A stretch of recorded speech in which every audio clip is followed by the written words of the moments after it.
Transshipment বাতিলে রপ্তানিতে প্রভাব পড়বে না বললেন বাণিজ্য উপদেষ্টা। ভারতের চেয়ে বেশি কেউ বাংলাদেশের মঙ্গল চায় না, দাবি দিল্লির। সুপ্রিম কোর্টের রায়ের পর অভিবাসন ইস্যুতে আরও কঠোর অবস্থান ট্রাম্পের। অবৈধ অভিবাসীরা যুক্তরাষ্ট্র না ছাড়লে আটকের হুঁশিয়ারি। এবং ঢাকার সাথে মিল রেখে অভিন্ন প্রশ্নপত্রে আরও 5 দেশে এসএসসি পরীক্ষা শুরু। কেন্দ্রের দূতাবাস কর্মকর্তারা, বাংলা কারিকুলামে খুশি অভিভাবকরা।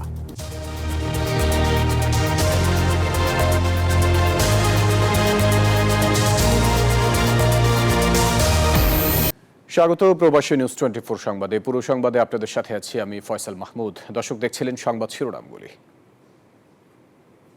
এবারে পুরো খবর। যুক্তরাষ্ট্রের বাড়তি শুল্ক 3 মাস স্থগিত করায় তা তাৎক্ষণিক সুরক্ষা দিবে বাংলাদেশকে। সচিবালয় ব্রিফিংয়ে এমন মন্তব্য করেছেন বাণিজ্য উপদেষ্টা। তিনি বলেন, দেশটির সাথে সব ধরনের বাণিজ্য ঘাটতি কাটানোর চেষ্টা করবে সরকার। বলেন, হঠাৎ করে ভারত ট্রান্সশিপমেন্ট বাতিল করায় রপ্তানিতে কোনো প্রভাব পড়বে না। বাণিজ্যিক সক্ষমতা বাড়িয়ে ঘাটতি পূরণ করা হবে। মার্কিন বাড়তি শুল্ক আরোপের সিদ্ধান্তের পর থেকে সপ্তাহ জুড়ে ব্যবসায়িক খাতে জমেছিল উৎকণ্ঠার কালো মেঘ। সংকট কাটাতে ট্রাম্প প্রশাসনে চিঠি পাঠান প্রধান উপদেষ্টা ও বাণিজ্য মন্ত্রণালয়। একদিন পরই শুল্ক আরোপ 3 মাসের জন্য স্থগিত করার ঘোষণা আসে ট্রাম্প সরকারের। এ বিষয়ে সচিবালয়ে বাণিজ্য উপদেষ্টা জানান, যুক্তরাষ্ট্র সরকারের আরোপ করা বাড়তি শুল্ক 3 মাস স্থগিত করায় তাৎক্ষণিক সুরক্ষা দিবে বাংলাদেশকে। আমাদের যে প্রতিবন্ধকতাগুলো আছে সেগুলো কিছু কাঠামোগত, কিছু খরচের দিক দিয়ে আমরা এই সকল জিনিসকে সমন্বয় করে আমাদের সক্ষমতা বৃদ্ধি করব এবং আমরা আশা করি ইনশাল্লাহ আমি এটাতে কোনো সমস্যা দেখছি না।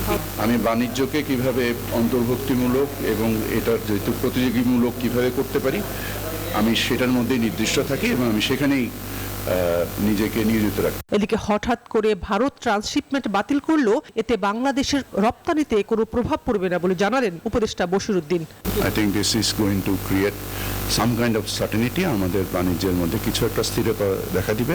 আমরা আমাদের অবস্থানকে মার্কিন যুক্তরাষ্ট্রের সাথে গতকাল রাতেও আমাদের ইউএসটিআর এর প্রতিনিধিত্বের সাথে মিটিং হয়েছে অনলাইনে এবং আমরা আমাদের কর্ম সমষ্টিগুলো নিয়ে কাজ করছি এবং সেগুলো নিয়ে সম্ভবত যে সময় সম্ভব আমরা দ্রুত যুক্তরাষ্ট্রে নিজেরাও যাব এবং যে আমাদের অবস্থানগুলোকে তুলে ধরব। 2020 সালের 29 জুন বাংলাদেশকে দেওয়া ট্রান্সশিপমেন্ট সুবিধা মঙ্গলবার বাতিল করেছে ভারত সরকার। এই সুবিধায় দিল্লি, কলকাতা ও বেঙ্গালুরু বিমানবন্দর ব্যবহার করে 40 থেকে 50 হাজার টন পণ্য রপ্তানির সুযোগ পাচ্ছিল বাংলাদেশের রপ্তানিকারকরা। ইউরোপের বিভিন্ন দেশে কম খরচে পণ্য রপ্তানির সুযোগ তৈরি হয়েছিল এর মাধ্যমে। শানাজি ইয়াসমিন, নিউজ 24, ঢাকা। ভারত বলছে তাদের চেয়ে বেশি কেউ বাংলাদেশের মঙ্গল চায় না। বুধবার দিল্লিতে এক সম্মেলনে এই কথা বলেন ভারতের পররাষ্ট্রমন্ত্রী এস জয়শঙ্কর। বাংলাদেশে দ্রুত নির্বাচন হবে এমন আশাবাদও জানান তিনি। যশোরের বেনাপোল বন্দর থেকে ফেরত আসছে পণ্যবাহী যান। ভারতের সড়ক পথ হয়ে এসব পণ্য যাওয়ার কথা ছিল নেপাল ও ভুটানে। পূর্ব ঘোষণা ছাড়াই হঠাৎ এ পণ্য পরিবহন সুবিধা বা ট্রান্সশিপমেন্ট বাতিল করেছে ভারত। এ কারণে এমন পরিস্থিতি। বুধবার ট্রান্সশিপমেন্ট বাতিলের কথা জানায় ভারতের সংশ্লিষ্ট দপ্তর। একই দিনে দিল্লির নিউজ 18-এর ফ্ল্যাগশিপ রাইজিং ভারত সামিট 2025-এর সম্মেলনে এ বিষয়ে কথা বলেন দেশটির পররাষ্ট্রমন্ত্রী এস জয়শঙ্কর। দাবি করেন, ভারতের চেয়ে বাংলাদেশের ভালো আর কোনো দেশই চায় না। Our relationship with Bangladesh for historical reasons is a very unique relationship. It's a very fundamentally a people to people connect. S Jaishankar বলেন, ভারত ও বাংলাদেশের সম্পর্ক বহু পুরনো। এই সম্পর্ক জনমুখী। বাংলাদেশে খুব শিগগিরই জাতীয় নির্বাচন হবে এমন আশাবাদও জানান তিনি। I think we were very open about sharing those concerns. Again, as a country which no country wishes Bangladesh well more than us. কদিন আগেই বিমস্টেকের শীর্ষ সম্মেলনের ফাঁকে দ্বিপাক্ষিক বৈঠক করেন দুই দেশের সরকার প্রধান। ডক্টর মোহাম্মদ ইউনূস ও নরেন্দ্র মোদীর ওই বৈঠকের কূটনৈতিক গুরুত্ব অনেক বলে মনে করেন বিশ্লেষকরা। কিন্তু বৈরী সম্পর্কের বরফ গলার সুযোগ তৈরি হওয়ার পরও ট্রান্সশিপমেন্ট বন্ধ করল ভারত। আফরিন মৌ, নিউজ 24। অবৈধ অভিবাসীদের বিতাড়িত করার বিষয়ে যুক্তরাষ্ট্রের সুপ্রিম কোর্টের রায়ের পর আরও কঠোর বার্তা দিয়েছে ট্রাম্প প্রশাসন। হোয়াইট হাউস স্পষ্ট জানিয়েছে, অবৈধ অভিবাসীরা নিজে থেকে যুক্তরাষ্ট্র না ছাড়লে তাদের আটক করা হবে। দেশটির সর্বোচ্চ আদালত অভিবাসী নির্বাসনে যুদ্ধকালীন আইন ব্যবহারের অনুমতি দেওয়ার পর এমন হুঁশিয়ারি দিয়েছে ট্রাম্প প্রশাসন।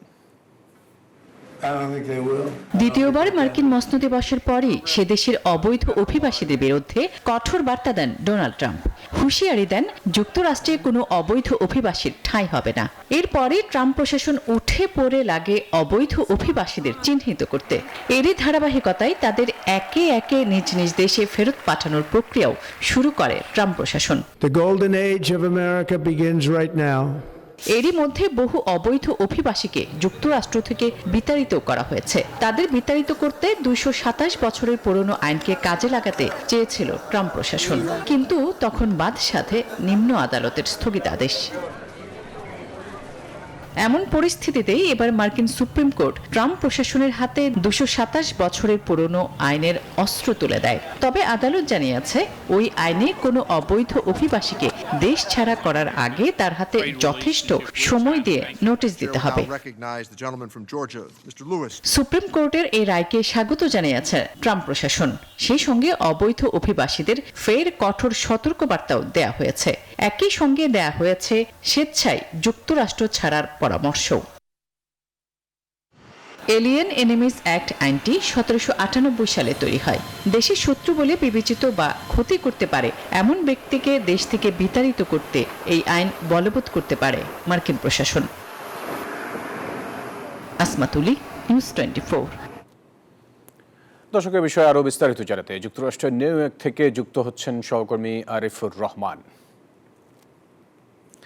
আরিফ, অভিবাসন ইস্যুতে মার্কিন সুপ্রিম কোর্টের এই আদেশের পর ট্রাম্প প্রশাসন কি কি ব্যবস্থা নিতে পারে বলে মনে করছেন? আরেকটু বিষয় জানতে চাচ্ছি, যেটা হলো অবৈধ অভিবাসীদের কি বৈধ হওয়ার এই মুহূর্তে আর কোনো সুযোগ আছে কিনা?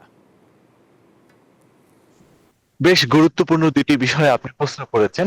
আমি প্রথমে যে কথাটি বলবো যে আসলে যুক্তরাষ্ট্রে যারা এসেছেন, অর্থাৎ বৈধভাবে আসা আর অবৈধভাবে আসা, অর্থাৎ এর আগে যে সরকার ক্ষমতায় ছিলেন জো বাইডেন সরকারের আমলে, আপনাকে বলি যে কাস্টমস বর্ডার প্রোটেকশন অর্থাৎ সিবিপি, এই সিবিপি 1 এর কোটায় অর্থাৎ প্রায় লাখ লাখ অবৈধভাবে যুক্তরাষ্ট্রে প্রবেশ করেছে।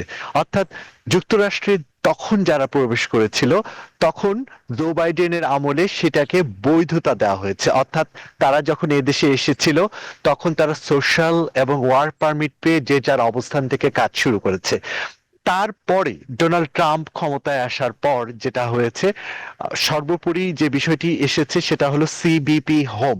অর্থাৎ সবচেয়ে বড় যে বিষয়টি হচ্ছে যে সিবিপি হোমে, অর্থাৎ এরই মধ্যে সবাইকে চিঠি দেওয়া হয়েছে এবং চিঠিতে উল্লেখ করা হয়েছে যে যারা যারা এদেশে অবস্থান করছেন তাদের সবাইকে চিঠি দেওয়া হয়েছে যে তারা নিজ নিজ ভাবে তারা যেন সবাই চলে যায়। অর্থাৎ আমরা এরই মধ্যে এই সিবিপি হোম এই প্রক্রিয়ার মধ্যে যারা যারা এই দেশে অবস্থান করছেন তারা তো খুব স্বাভাবিকভাবে ধরে নিয়েছেন তারা বৈধ, কারণ তারা এর আগে অর্থাৎ মেক্সিকান বর্ডার সহ বিভিন্নভাবে যারা এই দেশে প্রবেশ করেছিল তারা সেই অ্যাপসের মধ্যে নথিভুক্ত হয়ে এদেশে যে যার জায়গা থেকে কাজ করছিলেন। কিন্তু এখন যেটা হয়েছে, এসব লাখ লাখ অভিবাসীকে অবৈধ বলা হয়েছে, কারণ ডোনাল্ড ট্রাম্প ক্ষমতায় আসার পরে স্পষ্টভাবে বলেছেন যারা এখানে এভাবে করে নথিভুক্ত হয়েছেন তা অনেক ত্রুটিপূর্ণ, তাই তাদের সবাইকে নিজ নিজ দেশে ফেরত যেতে হবে।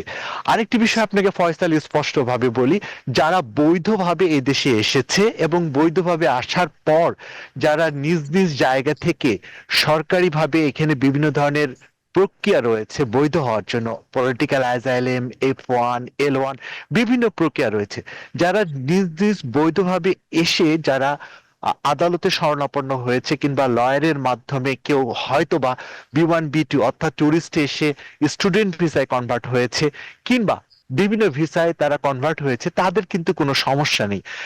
আরেকটি আপনি দ্বিতীয় যে প্রশ্নটি করলেন, যারা অবৈধভাবে এখানে বসবাস করছে তাদের বৈধ হবার কোনো সুযোগ রয়েছে কিনা, আপনাকে স্পষ্টভাবে বলে রাখি, সুপ্রিম কোর্টের এই রায়ের পর আর কোনো অবৈধ অভিবাসীর বৈধ হওয়ার কোনো সুযোগ নেই। অর্থাৎ তারা স্বেচ্ছায় নিজ নিজ দেশে চলে যেতে পারে, অন্যথায় ডোনাল্ড ট্রাম্প প্রশাসন জোর করে এ দেশ থেকে তাদেরকে বিতরণ করবে। এই ছিল এখানকার সর্বশেষ খবর। ফয়সাল। জি, আরিফুর রহমান, আপনাকে ধন্যবাদ আমাদের সাথে যুক্ত হবার জন্য। ঢাকা বোর্ডের সাথে মিল রেখে বাহরাইন, সৌদি আরব, কাতার সহ 5টি দেশে শুরু হলো এসএসসি পরীক্ষা। চলবে আগামী 13ই মে পর্যন্ত। প্রবাসে থেকেও বাংলাদেশি শিক্ষার্থীদের পরীক্ষা দেওয়ার এমন সুযোগ পাওয়ায় খুশি শিক্ষক এবং অভিভাবকরা। প্রতিনিধিদের পাঠানো তথ্য ছবিতে ডেস্ক রিপোর্ট। রাজধানী মানামায় বাহরাইনের বাংলাদেশ স্কুল কেন্দ্র। ঢাকার সাথে মিল রেখে স্থানীয় সময় বৃহস্পতিবার সকাল 7টায় শুরু হয় এসএসসি পরীক্ষা। এবছর দেশটিতে অংশ নিয়েছে মোট 69 জন শিক্ষার্থী। পরীক্ষা কেন্দ্র পরিদর্শন করেন বাহরাইনে নিযুক্ত বাংলাদেশের রাষ্ট্রদূত রইস হাসান সরোয়ার। সুন্দর সুশৃঙ্খল পরিবেশে পরীক্ষা অনুষ্ঠিত হওয়ায় সন্তোষ প্রকাশ করেন তিনি। আমরা আশা করি যে বাকি পরীক্ষাগুলো সুন্দরভাবে হবে। স্কুলের সাথে আমাদের সবসময় যোগাযোগ আছে এবং থাকবে। পরবাসে একযোগে অভিন্ন প্রশ্নপত্রে পরীক্ষা অনুষ্ঠিত হওয়ায় খুশি অভিভাবক এবং শিক্ষকরাও। আলহামদুলিল্লাহ ভালোই, স্কুল থেকে ওদেরকে যথেষ্ট প্রিপেয়ার করছে পরীক্ষার জন্য। আমি স্কুলের প্রতি অনেক সন্তুষ্ট, টিচারদের প্রতি অনেক কৃতজ্ঞতা। বাংলাদেশ স্কুল বাহরাইন শিক্ষার দিক থেকে মানসম্মত, আলহামদুলিল্লাহ। আমার 3 বাচ্চা এখানে পড়ে। এদিকে ঢাকা শিক্ষা বোর্ডের সাথে মিল রেখে সৌদি আরবেও শুরু হয়েছে এসএসসি পরীক্ষা। রিয়াদ ও জেদ্দা বাংলাদেশ আন্তর্জাতিক বাংলা স্কুল অ্যান্ড কলেজে মোট 150 জন পরীক্ষার্থী অংশ নেয়। সুন্দর পরিবেশে পরীক্ষা হতে দেখে সন্তোষ প্রকাশ করেন রিয়াদ বাংলাদেশ দূতাবাসের মিনিস্টার ও পরীক্ষা নিয়ন্ত্রক ম্যাজিস্ট্রেট। সুন্দর পরিবেশে পরীক্ষা দিতে পেরে খুশি শিক্ষার্থীরাও। Desk report, news 24। দর্শকের বিষয়ে বিস্তারিত জানাতে বাহরাইন থেকে যুক্ত হচ্ছেন সহকর্মী আরিফুল ইসলাম। আরিফুল, প্রবাসের থেকেও একই প্রশ্নপত্রে এবং বাংলা ভার্সনে শিক্ষার্থীরা পরীক্ষা দিচ্ছেন, এমন সুযোগ পেয়ে শিক্ষার্থী, অভিভাবক এবং শিক্ষকদের অনুভূতি কি বলছেন তারা?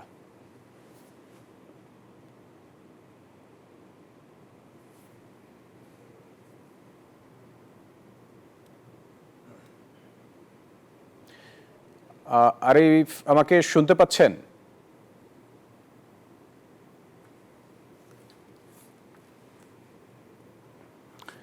দর্শক, আমরা একটু অপেক্ষা করছি আমাদের সহকর্মীর জন্য।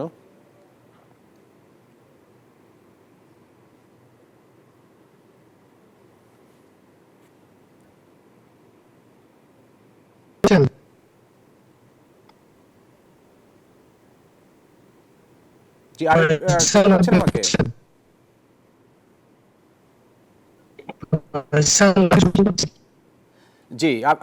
জি আপনি বলুন।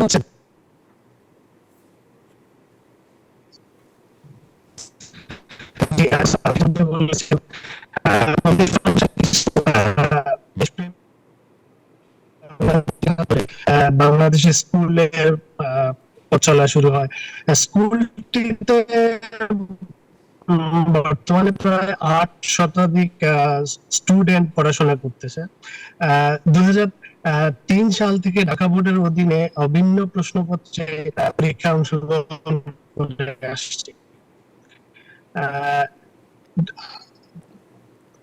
বর্তমানে প্রতি বছর আশা করছেন এবং রাখি স্কুলটি শিক্ষা বোর্ড। দর্শক, বাহরাইন থেকে যুক্ত ছিলেন সহকর্মী আরিফুল ইসলাম। অস্ট্রেলিয়ার সিডনিতে আন্তর্জাতিক মাতৃভাষা স্মৃতিস্তম্ভ নির্মাণের জন্য অনুদান ঘোষণা করা হয়েছে। সিডনির মিন্টোর ভিক্টোরিয়া পার্কে স্থানীয় এমপি ডক্টর মাইক ফিল্যান্ডার এই স্মৃতিস্তম্ভ নির্মাণে $50,000 অনুদান ঘোষণা করেন। তিনি বলেন, দক্ষিণ পশ্চিম সিডনির বহু সংস্কৃতির সম্প্রদায়কে স্বীকৃতি দিতে আলবানিজ সরকার এই আন্তর্জাতিক মাতৃভাষা স্মৃতিস্তম্ভ নির্মাণের সিদ্ধান্ত নিয়েছে। সেই সঙ্গে ভাষাগত বৈচিত্র্যকে সম্মান জানাতে এবং আন্তর্জাতিক মাতৃভাষা দিবসের প্রতি শ্রদ্ধাঞ্জলি হিসেবেও স্মৃতিস্তম্ভটি নির্মাণ করা হচ্ছে।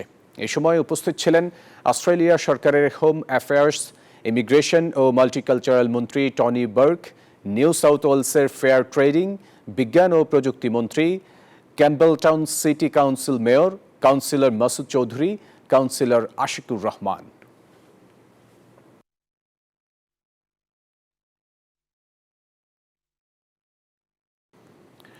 দর্শক, সময় হলো ছোট একটা বিরতি। ফিরছি আরো খবর নিয়ে, সাথে থাকবে। বিরতির পর আবার স্বাগত সংবাদে। রাজনীতি নয়, ফিলিস্তিনিদের প্রতি খুলে দিতে হবে মানবতার দ্বার। গাজায় গণহত্যার প্রতিবাদে রাজধানীতে সংহতি মিছিলে এই আহ্বান জানান বিএনপি নেতারা। তারা বলেন, বিশ্ব মোড়লদের প্রত্যক্ষ মদদে ফিলিস্তিনে গণহত্যা চললেও মুসলিম বিশ্ব আজ নীরব। আওয়ামী লীগের সমালোচনা করে বিএনপি নেতা সালাউদ্দিন আহমেদ অভিযোগ করেন, ইসরায়েল থেকে আড়ি পাতার যন্ত্র কিনে আওয়ামী লীগ ইহুদিদের বর্বরতায় পরোক্ষ সমর্থন দিয়েছে। রাফা ও গাজাতে ইসরায়েলি গণহত্যার প্রতিবাদ এবং নির্যাতনের শিকার ফিলিস্তিনিদের প্রতি সংহতি জানিয়ে রাজধানীতে সমাবেশ রেডি করেছে বিএনপি। নির্ধারিত সময়ের অনেক আগেই পল্টনে হাজির হন দলীয় নেতাকর্মীরা। বিএনপির পাশাপাশি অঙ্গ ও সহযোগী সংগঠনের কর্মী সমর্থকদের উপস্থিতি ছিল চোখে পড়ার মতো। র্যালিতে ইসরায়েলি গণহত্যার নানা প্রতীকী উপস্থাপন ছিল ফিলিস্তিনিদের প্রতি সংহতি সমবেদনা। বিকেল 4টার পর নয়াপল্টনের কেন্দ্রীয় কার্যালয়ের সামনে থেকে আনুষ্ঠানিকভাবে শুরু হয় র্যালিটি। কাকরাইল, শান্তিনগর, মালিবাগ, মগবাজার, বাংলা মোটর হয়ে সোনারগাঁও মোড়ে গিয়ে শেষ হয় বিএনপির এই কর্মসূচি। এর আগে দলীয় কার্যালয়ের সামনের সড়কে সংক্ষিপ্ত সমাবেশ হয়। অবিলম্বে ফিলিস্তিনে ইসরায়েলি গণহত্যা বন্ধের দাবি জানান বিএনপির কেন্দ্রীয় নেতারা। বলেন, সবসময় নির্যাতিত নিপীড়িত মানুষের পক্ষে বিএনপি। বাংলাদেশের পাসপোর্ট থেকে ইসরায়েলে যাওয়া বন্ধ করার যে নিষেধাজ্ঞা ছিল সেটা তুলে দিয়ে আওয়ামী লীগ ইসরায়েলকে পরোক্ষভাবে স্বীকৃতি দিয়েছিল। আওয়ামী লীগ ইসরায়েল থেকে আড়ি পাতার যন্ত্র কিনে এদেশের রাজনৈতিক কর্মী সহ সামাজিক কর্মী, মানবাধিকার কর্মীদের জনগণের বিরুদ্ধে আড়ি পাতার যন্ত্র কিনে তারা যে নির্যাতন নিপীড়নের সূচনা করেছে তার সাথে ইসরায়েল জড়িত, ইসরায়েলের সাথে আওয়ামী লীগ জড়িত। ফিলিস্তিনের বর্তমান পরিস্থিতির জন্য মুসলিম বিশ্বের নীরবতাকে দায়ী করেন কোনো নেতা। বলেন, বিশ্ব রাজনীতির যত জটিল সমীকরণে থাকুক না কেন, মানবতাকে সবচেয়ে বেশি গুরুত্ব দিতে হবে।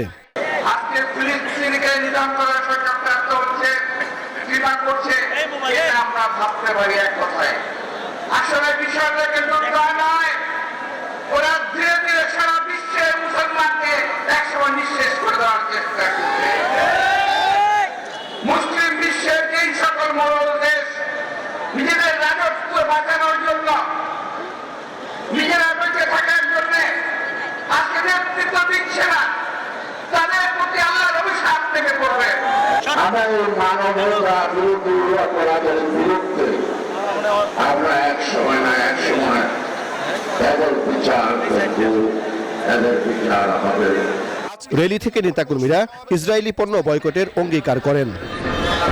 বিএনপির এই বিশাল সমাবেশ থেকে দলের নেতাকর্মীরা বললেন, ইসরায়েলে যতদিন গণহত্যা বন্ধ হবে না ততদিন ফিলিস্তিনের প্রতি সংহতি জানিয়ে যাবে বিএনপি। পাশাপাশি দলের নেতারা বলছেন, আগামী দিনে ফিলিস্তিনে গণহত্যা বন্ধ করার জন্য মুসলিম বিশ্বকে এগিয়ে আসতে হবে। সাইফুল ইসলাম, নিউজ 24, ঢাকা। পূর্বাচলে রাজুকের প্লট বরাদ্দে দুর্নীতির মামলায় সাবেক প্রধানমন্ত্রী শেখ হাসিনা, তার মেয়ে সাইমা ওয়াজেদ পুতুল সহ 18 জনের বিরুদ্ধে গ্রেপ্তারি পরোয়ানা জারি করেছেন আদালত। বৃহস্পতিবার ঢাকার একটি আদালত এই আদেশ দেন। এদিকে প্লট জালিয়াতির মামলায় আদালতের সংশ্লিষ্ট বিষয়ে কোনো নির্দেশনা পেলে তা পালন করবে বলে জানায় দুর্নীতি দমন কমিশন। রাজধানীতে সম্পত্তি থাকার পরও ক্ষমতার অপব্যবহার করে পূর্বাচল নতুন শহর প্রকল্পের সবথেকে ব্যয়বহুল কূটনৈতিক এলাকায় 10 কাঠা করে প্লট নেন ক্ষমতাচ্যুত সাবেক প্রধানমন্ত্রী শেখ হাসিনা ও বোন শেখ রেহানা সহ পরিবারের 6 সদস্য। গেল বছরের 26 ডিসেম্বর দুর্নীতি দমন কমিশন এই বিষয়ে অনুসন্ধানের সিদ্ধান্ত নিলে ঘটনাটি বেশ আলোচনার জন্ম দেয়। দুদকের অনুসন্ধানে প্লট জালিয়াতি প্রমাণিত হলে গত 13 জানুয়ারি মামলার সিদ্ধান্ত নেয় সংস্থাটি। এবার দুদকের মামলার শুনানিতে শেখ হাসিনা ও মেয়ে পুতুল সহ প্লট জালিয়াতির ঘটনায় জড়িত 18 জনের বিরুদ্ধে গ্রেপ্তারি পরোয়ানা জারি করে ঢাকা মহানগর জ্যেষ্ঠ বিশেষ জজ জাকির হোসেনের আদালত। আজকে সাবেক প্রধানমন্ত্রী শেখ হাসিনা এবং তার কন্যা সাইমা ওয়াজেদ সহ আরো মোট 16 জন, অর্থাৎ মোট 18 জনের বিরুদ্ধে পূর্বাচলে যে ডিপ্লোম্যাটিক জোনে যে তারা যে জায়গা প্লট বরাদ্দ নিয়েছিলেন রাজুকের বিধি বহির্ভূতভাবে, সেই মামলার চার্জশিট আজকে গ্রহণ করা হয়েছে। এদিকে বিষয়টি বিচারাধীন থাকায় আদালতের নির্দেশনা অনুযায়ী পরবর্তী কার্যক্রম হাতে নেয়ার কথা জানায় দুদক। মামলাটি বিচারাধীন রয়েছে, পরবর্তী যেই বিচারিক কার্যক্রম সংক্রান্তে যা যা প্রয়োজনীয় হবে সেগুলি বিজ্ঞ আদালতের নির্দেশনা অনুযায়ী হবে।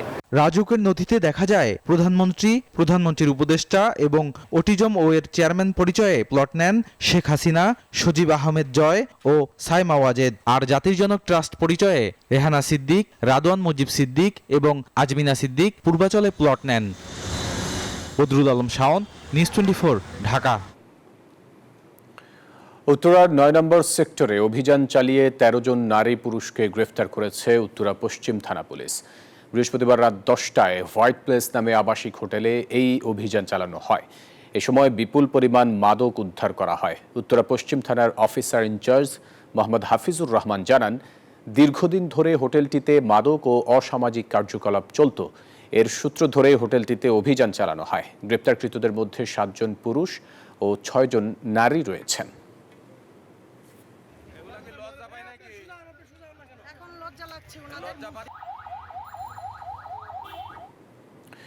সামাজিক যোগাযোগ মাধ্যমে অনলাইনে টাকা আয়ের জন্য নিজের সন্তানকে ক্যামেরার সামনে এনে নানাভাবে নিষ্ঠুর আচরণ করার অভিযোগে ঢাকার সাভারের ক্রিম আপা খ্যাত শারমিন শিলার বিরুদ্ধে মামলা হয়েছে। বুধবার রাতে আশুলিয়া থানায় শিশু আইনে মামলাটি করেন উপজেলা মহিলা বিষয়ক কর্মকর্তা কাজী ইসরাত জামান। শারমিন শিলা মেকআপের জন্য কাজ করা সহ বিভিন্ন ধরনের ক্রিম তৈরি করে বিক্রি করেন। তিনি নিজের ছেলে ও মেয়েকে নিয়ে সামাজিক যোগাযোগ মাধ্যম ফেসবুক সহ অনলাইনে বিভিন্ন ধরনের ভিডিও তৈরি করে পোস্ট দেন। সম্প্রতি শারমিন শিলা অনলাইনে টাকা আয়ের জন্য নিজের সন্তানকে ক্যামেরার সামনে এনে নানাভাবে নির্যাতন করছেন বলে অভিযোগ ওঠে।